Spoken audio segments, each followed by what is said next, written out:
Welcome back, everyone, to another episode of A.IdlePodcast, the podcast where I do weekly book reviews, and I'm back. Coincidentally enough, I am back on the eve before Bridgerton Season 3 is released. And I distinctly remember doing this last time when Season 2 was released. I filmed the episode the night prior. So this will be extremely fun. Now, since then, Queen Charlotte the book has been released and also the series. So I'll have to eventually film an episode. I've written my notes for it, but I need to film that episode.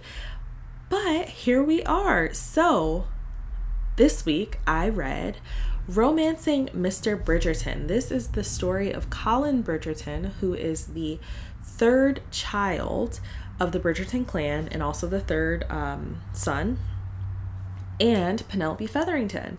So this is going to be a big one. I'm super excited for this series and to see how it expands on the actual book. Now, of course, between the adaptation and the book, there are a little bit of, some changes, but like I've said before, and I've also said this about Lovecraft Country by Matt Ruff, that adaptation in the book can stand alone and still be amazing, even though there were some changes in the series. These books in the series can also stand alone and be great. So we're in very good hands. Now, Romancing Mr. Bridgerton was released in the early 2000s by Julia Quinn. It is book number 4 of the 8 books following the 8 Bridgerton siblings. And for the series, I'm not quite sure why they skipped over Benedict's story, but technically that book comes first. Now, when we're talking about chronological order, let's just get right into it. So this book actually takes place in 1824.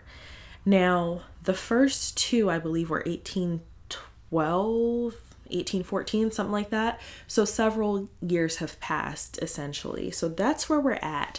And for anyone that does not remember what's going on in these books, so this is Regency era London.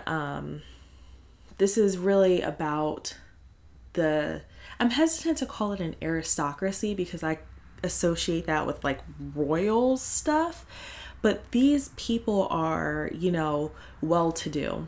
And I was reminded of that because in this book, there's actually a scene where Penelope inadvertently, interacts with other people, like the workers, the people that are not just sitting around having tea all day. And how Collin described, how out of place that was for her, someone of her status, to be seen in these parts. And it's just people that are working, you know what I mean? But these are all people that, because they're in this bubble, there is a high standard of how to do things. So when we're talking about Regency era romance books, especially, we're talking about courtships. We're talking about gossip, enforcing the standards of respect, of courtesy. Basically, the women are held to this, purity standard. And I expounded upon that a little bit more in my first 2 reviews of The Duke and I and The Viscount Who Loved Me, just to lay the foundation of where we're at. The young women are supposed to, basically they can't be seen with a guy by themselves. They always have to be chaperoned. They are expected to get married in their late teens, early 20s. So in this story, Penelope is 28. That's a problem for her. It's not a problem for her. It's a problem for everyone else around her. So let's just get into it.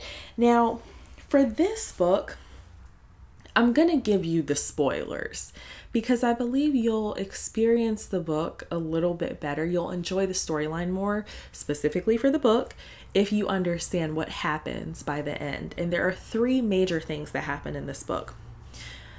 1, Penelope and Collin end up getting married, and down the line they have children. 2, Lady Whistledown is revealed to the town, to the readers, to the audience, everyone. 3, Penelope is Lady Whistledown. So these 3 things, if you've been watching the series, you kind of know all of this is happening. I think they were revealed who Lady Whistledown was at the end of season 2, I believe. I haven't rewatched them in a very long time, but so we already know that. And we know that Collin and Penelope are eventually going to get together. But going into the book with that understanding, you can see just how weird it's going to be. Like, I started reading and I was like, how in the heck are they going to get together? Like, are they going to fall in love? Or is someone going to force them to get together? Because where we're at the beginning, when Penelope is in her late 20s, Collin is in his early 30s. Anthony is married. Daphne is married. They have children. Cool. Everything's kumbaya. Penelope has 2 older sisters that are also married. And she has a younger sister that is now, I want to say that they said she's either like 19, 20, around that age. Basically, she's around the age for marriage. So her mother has now shifted her focus from Penelope to her younger sister. Collin Bridgerton, being the 3rd son of the Bridgerton family, does not really have much to do.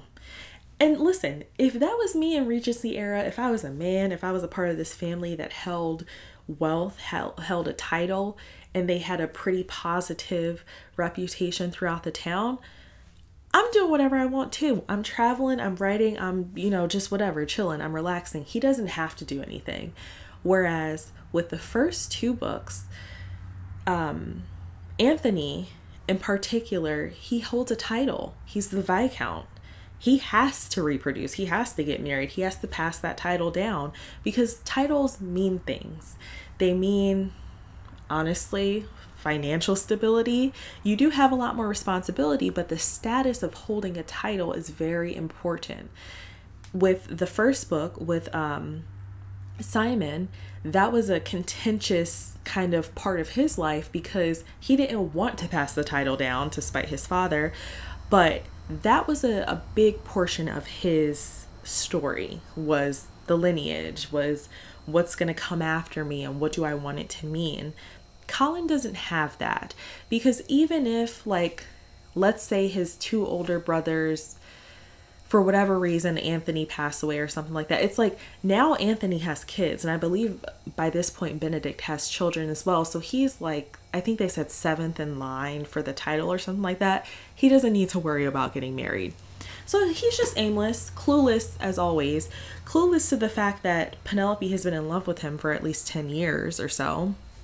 And Penelope has resigned to being a spinster. So a spinster is an older woman. I'm not quite sure when that label kicks in. I feel like it's somewhere around the mid-20s, and after that you're just kind of written off by society that you're never going to get married, or possibly that you're unmarriable.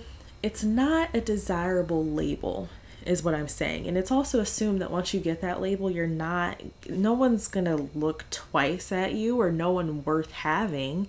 And also, I like that they included the stories of the younger siblings of Penelope's younger sibling, I want to say Felicity, and then also Collin has Hyacinth, which is the youngest of the Bridgerton siblings, because it's showing us how easy, like now that Penelope's 28, it's just passing right over her. Nobody even looks, so it's like, all right, let's go to the next batch of young women, we should say.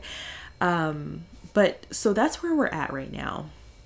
And it's funny because I do remember saying, I'm gonna have to eat my words for this, but I do remember saying that I would not read another Bridgerton book because I felt like the storylines and the plot lines were getting repetitive.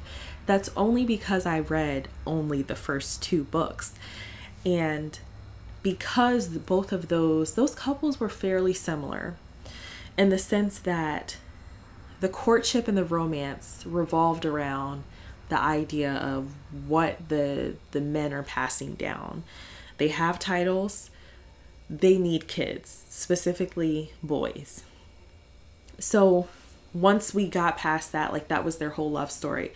With this, there's so many layers to both of these characters, and then throwing in Eloise in the mix, which I'll get to why she's so important in this story in a minute. I really enjoyed this story. And also going into it knowing what was going to happen, ultimately that Penelope is Lady Whistledown, and also that they're going to end up together, I thought that made my experience a lot better. So I'm going to eat my words, and I'm probably going to end up buying the rest of the books. In particular, I need to read Eloise's story first, because that was wild. That was wild. We'll get to it. But so first, I think I did most of my background here. The only thing when it comes to writing that I just want to emphasize, because Lady Whistledown, who is basically a gossip writer for this town, because she's so influential on the decisions, on the storylines, each chapter generally opens up with an excerpt from her column for that day or that week or whatever. Now, probably about halfway through this book, that stops happening, and there is a reason for that. I don't know if I'll touch on that because, maybe I'll leave something unspoiled. But that's probably the main difference between this book and a lot of other Regency books, romance books in general, and also fiction books, is that it opens up with kind of like the deets for the day, or maybe if there was a ball the night before, like just gives you the information. A lot of times it's information necessary, or it gives context for a conversation that may come up in the chapter or something like that. And then one other thing I wanted to touch on is that although this book is mainly about Collin and Penelope, kind of visualize yourself as like a bird looking down on the town. So you can hear all of the conversations going on. You get more perspective from just those two characters. And you also get to hear thoughts of other people, which gives you more context to the decisions that they make or maybe the motives that they have. And so you can kind of understand a lot. And I really like that Julia Quinn writes like that, because sometimes when it comes to, I specifically get annoyed with this with like murder mysteries, if it's in one perspective, if it's a first person it's like you're missing so much information, which could be useful if you do it correctly. But luckily with this, we get a lot of information. And one thing I also wanted to touch on when it comes to writing, I was reading one of those like romance books that you pick up in Target that have like the really pretty colors, and the cover is all like, cute and whatever. And I just want to say Julia Quinn is an excellent writer, because some of the stuff that is being sold nowadays, it's like, it's not bad, but she gives more detailed settings, information, background, like I was saying with the thoughts in people's heads. She gives so much information that it makes it easy to visualize exactly what's happening. So she's definitely up there for me, especially when it comes to romance books. I don't generally read a lot of romance books. Mostly like murder mystery stuff, whatever. But anyway, so I just wanted to give her props, because she is freaking amazing. And sometimes it takes you reading something that is like not so well written to kind of appreciate that. But all right, so let's get into characters. There's really only a few. One is Lady Whistledown, and I'm gonna have her separate from Penelope. The other is Collin, Penelope, and then Eloise. Now, like I was saying with Collin, he has an interesting arc, because he goes from being this lost, unsettled, really, character to recognizing that he doesn't have a purpose. And it took him a minute to get there, because he's like, why am I traveling? That was actually a conversation that he had with Penelope early on, where she was just like, it's almost like you're trying to find your purpose elsewhere, or you're trying to run away from being stagnant, like there's something that's not happening. So he gets to this place where he recognizes that he doesn't have a title. He doesn't have to manage all of the stuff that Anthony does. With Benedict, he is now like a well-known artist, so he has that. Collin doesn't have anything. And so perhaps he can find his purpose in being a husband, maybe. So that does eventually happen. And then he jumps to wanting to really focus on his writing, which was amazing. I mean, I love that part, because I did not know that Collin was a writer like that. Also, in a lot of ways, it conflicts with Lady Whistledown and Penelope. So Penelope, her character arc, kind of on the surface, very obvious. She goes from a spinster to a wife, but she also goes from being a wallflower, which is something they emphasize in the series, to being someone that is now present, that people now acknowledge, that is worthy. And not that she wasn't worthy before, but now she's recognizing her worth. Outside of Whistledown, she eventually sheds Whistledown and becomes the editor for Collin's work later down the line. But that writing conflict was pretty interesting. And I think I have that. Okay, I have that towards the end, but that, I was not expecting that at all, but we'll get to that. Eloise, out of nowhere, she's also a spinster. I think she's either the same age or a year right behind Penelope. So she is a spinster as well. The difference is Eloise chose to be a spinster. She turned down several proposals. Penelope did not. So once things kind of change for Penelope, Eloise just ups and leaves scandalously, recklessly, and goes and finds this man. Who is this man? We don't know who this man is. Just out of nowhere, and ends up getting married. Because even though she's a spinster, her running off to see this man out in the middle of nowhere is cause for concern. So she ends up married by the end of the book. All of this happens within like the last few chapters, and then we get like a button with the second epilogue. But what the heck? What was that? I thought that that was probably the most complex journey, because her, now granted this is not her story, but her mood changes halfway through the book, probably around the time that Collin and Penelope announced they're getting married. And she becomes extremely mysterious, and then by the end she's married. So her thought process from there to there, I have to figure that out, because that was crazy. And also it was heavily implied, overtly stated, that Eloise did not want to get married. So for her to do a complete change like that, you have to look at the maybe the insecurities, maybe a little bit of jealousy when Penelope finally gets her happy ever after, because this is the man she's been in love with. She was only happy not being married because she didn't want to get married to anyone but him. And so then that whole relationship, and I felt like they left it on weird terms.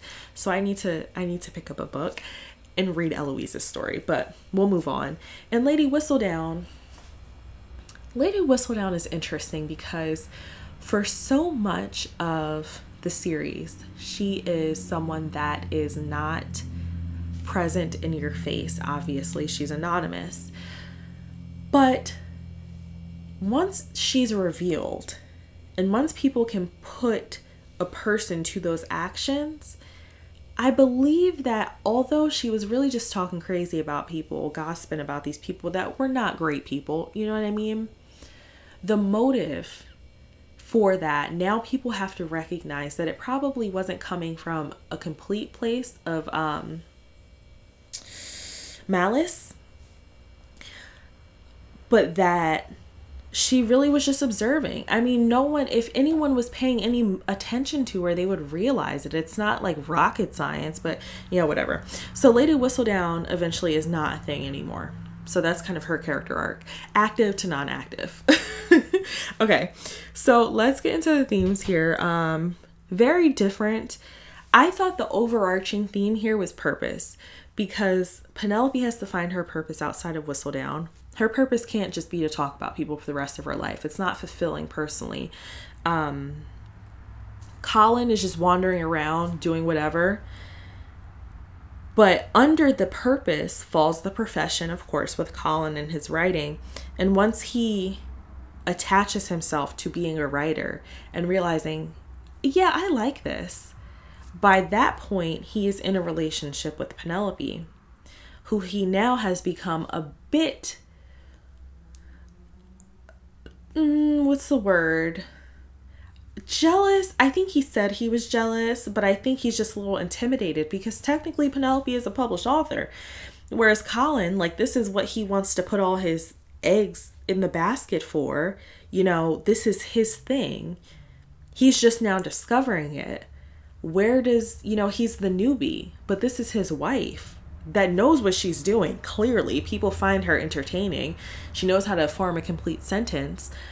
So him attaching his purpose to that and then almost being threatened by the success. And it's like his ego is a little threatened, but also I feel like it sets him into a panic because it's like, now I just found my purpose and now I feel like it's being challenged a little bit, just because he's thinking to himself, this woman is extremely accomplished and I'm not really that great. So they had a little bit of a struggle with that, with him just recognizing that Penelope is much more useful professionally to him than she is like a hindrance to, his ability or whatever. But I thought that was probably the most surprising and pleasant storylines, subtext, not storylines there, because it wasn't a big thing, but it was shocking because I would never have thought about that. But it makes a lot of sense if he wants to write. He's married to Lady Whistledown. Like, what, With life, Penelope no longer is a wallflower. So where does her purpose lie? She was just committed to being alone for the rest of her life, but now she's a wife and she ultimately gives up Lady Whistledown. That decision came before they got married, but it's almost like her purpose immediately shifts, which honestly, I can't blame her for that at all, because she had 10 years or so of writing. And she did say it was kind of getting like, tedious or whatever. But now it's like, I done did that. I could be a mom and a wife now, And lastly, of course, romance falls under purpose. I don't want to harp on romance too much because this is a romance book. Obviously, one of the themes is going to be romance. But Collin now, in addition to being a writer, his purpose now, part of it at least, lies in being a husband. And he takes on that role very well, because the first thing he did as a husband, or I think they were engaged at this point. No, husband. Yeah, they were married at this point. When he made that speech in front of everybody, and this was the speech when he announced that Penelope was Lady Whistledown, and he told everyone basically, I worship the ground that Penelope walks on, like I wouldn't be anything without her. And I just know they're going to keep that speech in the series, and I just know it's going to be amazing. That speech, because she deserves it, because people would literally, before this, she would be standing there and they would not acknowledge her presence if they were having a conversation. Like, people just completely overlooked her, and that's crazy to me. So for him to, his first, duty as a husband being to protect his wife and, put her on a pedestal, he did exactly that. And that was what he was supposed to do. So big ups to Collin. They're going to kill that. I know it's going to be in the series. I just know it is. Okay. Where are we at here? We did themes. All right, let's talk about the second epilogue before we get to relationships. Second epilogue is literally all about Eloise. Now, Julia Quinn, I don't know, I haven't looked up quite when she published the second epilogues, but each book now has them. With the first two, the epilogues were set like 10 years in advance, so around this time. But with this one, the second epilogue came like a couple days or so after the events of the last chapter. But this one was unique because this second epilogue wasn't about Penelope and Collin having kids or whatever. There was a little blurb in there about Collin, getting his writing published, but it was all about Eloise and Eloise's wedding. And I question that because I'm always like, I wonder if everything a writer does is intentional, or if sometimes things just come together. Why would this entire epilogue be about Eloise? Well, it could just be like to get you to buy the other book, but listen, as soon as I read that, I'm saying to myself, I need to figure out what exactly happened between her running off to see this man. Also, who is this man? To her getting married to this, like, what's going on here? But also, I feel like if there was a second epilogue with Collin and Penelope, I really don't know what it would actually be. So I'm kind of not even mad at it when I think about it, because it's like, they're also mentioned in other second epilogues, because I want to say, I want to say it was The Duke and I, where they had children and they brought them over to Daphne's house, I think. So we kind of got a glimpse into their life as parents then. But yeah, listen, the Eloise's book is, let me get the title straight. I think it's To Sir Phillip with Love. Takes place, I'm assuming, immediately after this, or maybe before this, or maybe in between, something like that. But she's getting married to Phillip Crane. That's who Eloise is getting married to. In the series, that is the same man that came and basically took responsibility for Marina Thompson, who was pregnant by his cousin or something like that. And Marina Thompson is also a character in the book world, the book universe as well, but it's a little bit different. But I'm curious to see how they're going to do that. And I think that they're going to work her storyline into this the season adaptation. So we'll see how that goes. Last thing I want to touch on before I get to my review are the relationships. There's quite a few complex relationships going on here.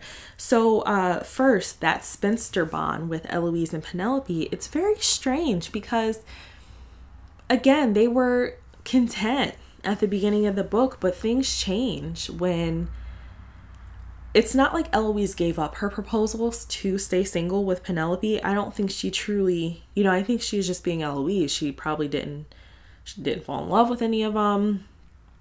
But things change when all of a sudden Penelope is in a loving relationship with her brother, of all people, that no one expected, which that kind of shocked me because Eloise never even picked up on it, that like Penelope is like head over heels in love with Collin, and it's been 10 years. I thought that was incredibly intriguing. The last few chapters, you could tell that there was mention here and there of of Eloise like acting strange, kind of to herself. Come to find out she's communicating with that man, and that's what that was about. But I'm intrigued to see where their relationship goes, where that friendship lands after Eloise is married, if they get back on track, because it seemed like it was completely thrown off track once Penelope got married, or once it was announced, that she was engaged to Collin. But it's understandable. You find out that the person you're supposed to be in this together for life now won't be there with you. You won't be their main priority, The second one I want to talk about is the reflective relationship between Lady Danbury, which is my girl. That's my girl. Let me tell you something. Her character, do yourself a favor, either read Queen Charlotte or watch the series. Lady D, best character in the whole, that's my girl. But anyway, she forms this really interesting relationship with Penelope because she alluded to the fact that at one point she felt like she was Penelope. She felt like people overlooked her, or for whatever reason, like she wasn't as popular or whatever. And it's interesting because in her older age, she could say and do whatever she wants and people just let her. And people kind of like cower the word? Bow down to her. They let her do what she wants, but she also speaks her mind. And I think she uses that at time to look out for people that cannot speak their mind. And I think she was an influential part in Penelope coming forward to say that she was Lady Whistledown eventually, even though it wasn't really her choice. But they formed this connection, and it was almost like for a little bit they were in an alliance because they saw each other for what they were. They were good people, good women that saw how cruel some of these cliques could be, or how cruel Cressida Cowper, or whatever her name is, how cruel she could be. Homegirl, we're not even going to go there because she doesn't deserve it. Last relationship I want to touch on is the parental relationship with Mrs. Featherington and Penelope. So like I said before, Penelope is labeled a spinster. In her mother's mind, she's not getting married, and she's going to live with her forever until she dies. And so when Collin does come and ask for her hand for marriage, Mrs. Featherington, I can't wait to see this scene on the screen as well. she was so convinced that he was asking for her youngest daughter's hand in marriage. And like, to Collin at this point, he's already acknowledged that like he really, he cares for Penelope. I don't know if he called it love at this point, but he's looking at this woman like, why would I ask for your youngest daughter's hand in marriage? She's the same age as my youngest sister. Like, I'm here for Penelope. They walked in together. Like, what? That whole exchange was incredibly powerful. And by the end of it, for Mrs. Featherington to acknowledge that Penelope is getting married to this man that, Mrs. Featherington holds the Bridgertons up to here. So it's like they kind of had an embrace, and it was just they've always had a contentious relationship, I think, because Penelope was not the picture perfect young lady that all of the other women were. They talked about how her weight was a little bit different, how she weighed more than a lot of the girls, how she really was shy, very incredibly shy. So I just thought that moment was powerful when Collin did ask for her hand in marriage, that he was the first one to stand up to Mrs. Featherington for Penelope in front of her face. So that was great.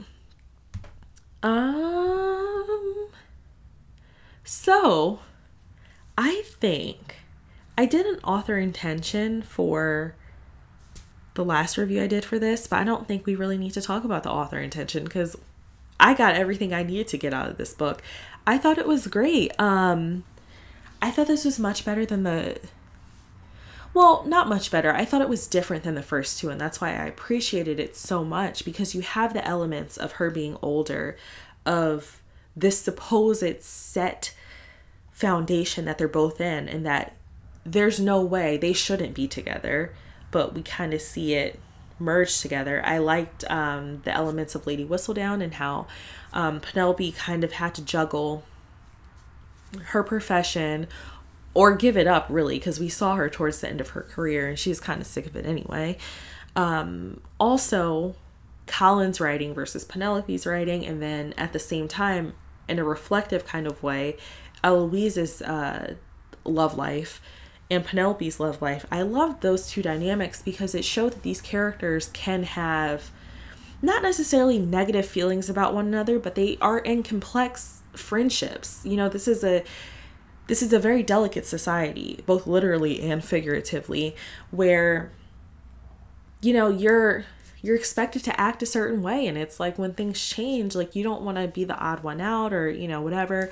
So I really enjoyed this book, and I cannot wait to watch the series. I'm like so excited. The difference, however, because I think when they released season 2, they just were still releasing all of the episodes at once. If I'm not mistaken, I think that's how they did it. I think with this one though, they're releasing 4 episodes, 4, maybe 5. I don't know how many episodes there are, but they're releasing the first half in a few hours, and then the second half in like a month or so, which whatever. But I'm excited for this, and I'm definitely I'm gonna read Benedict's story. Benedict is my favorite brother. Yes, I love Benedict, and I'm gonna read Eloise's story, and eventually I'll get to the rest of the siblings. But I'm super excited for this. Is this a reread? I think this one is, because there's different elements in this book than the first one. With the first couple of ones, it's like the guys are so melodramatic, and I guess maybe they have the right to be because they are dealing with such important issues. But with Collin, he's just like, yeah, man, I just got back from wherever, might go back again, I don't know, like he's just wandering around. So that was that was good. I think the only takeaway I have from this is that my one takeaway is not that patience is everything, because I really honestly feel like they wasted a lot of time. Penelope wasted time because she could have come out and just told him, but there were several roadblocks that prevented that, so I understand why she did not do that. But Collin, if Collin would have opened his eyes, okay, he could have saved a lot of time. He could have gotten his writing career started earlier, okay, and they could have had some kids. So that is not my takeaway. I think my takeaway with this one is that maybe the most important and impactful relationships that you have are not always all one thing. So with Lady Danbury and Penelope, they're also not like buddy, you know, but they formed an important bond that socially they could understand each other, and they could also understand the support that they would give other girls that were out that maybe did not fit the mold. So that's important. That bond is important because it helps you understand the underside of society that needs more support than the others. And also with like Eloise and Penelope, I think that's a very important relationship, and I don't think it's a finicky one, but sometimes there's an array of emotion, and I think that that's a good takeaway to understand that, you know, the friends that you have for decades, obviously there's going to be some complex shit going on there, you know? You're not just going to be like, oh, we've always had good times. If you ever say that about anyone, you're lying to yourself, or that person is lying to you. Anyway, let me get off my soapbox. But yeah, I thought that seeing those bonds and seeing how they could be appreciated, especially I think because the girls were older and they're not in their teens, you know, they're not in their early 20s. They know themselves a lot better. Best part of the book, easily best part, just seeing those relationships. So that's all I have. I'm gonna go edit this video and put it out, hopefully, and then I'm gonna watch the first couple of episodes of Bridgerton season 3. So I will see you soon. Thank you so much for tuning in. Have a good weekend.